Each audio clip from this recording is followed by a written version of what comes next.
एक छोटीशी गोष्ट सांगेन की एकदा एक व्यापारी घोडा विकत होता स्वतःचा आणि एक व्यक्ती आला तर तो त्या व्यक्तीला म्हणाला की माझा घोडा असा आहे ना, जर त्यानं मनात आणलं ना तर तो नदी 2 मिनिटात पार करू शकतो.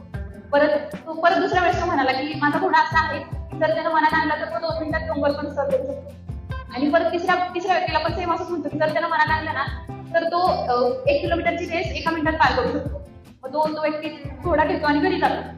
आणि घरी गेल्यावर परत तो म्हणतो की आता एवढा महाग घोडा आणलाय तर ह्या घोड्याला न काही करता किंवा त्यांना काही न सांगता माझा खूप मोठा फायदा होईल. पण तो घोडा अगदी शांत बसलेला असतो, काहीच करत नसतो. मग तो घोडा घेऊन परत तो व्यापाऱ्याकडे जातो की हा काहीच करत नाहीये, हा काही प्रोडक्टिव्ह नाहीये, तुम्हाला एवढे पैसे दिले.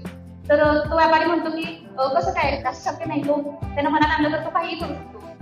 तर तो म्हणतो की मग तो का करत नाहीये, तर तो व्यापारी असतो ना तर तो म्हणतो की त्यानं अजून मनातच आणली नाहीये ही गोष्ट. सगळ्यात महत्वाची गोष्ट आहे की तुम्हाला जो ध्येय प्राप्त करायचा ना तर तुम्ही तुमच्या मनाशी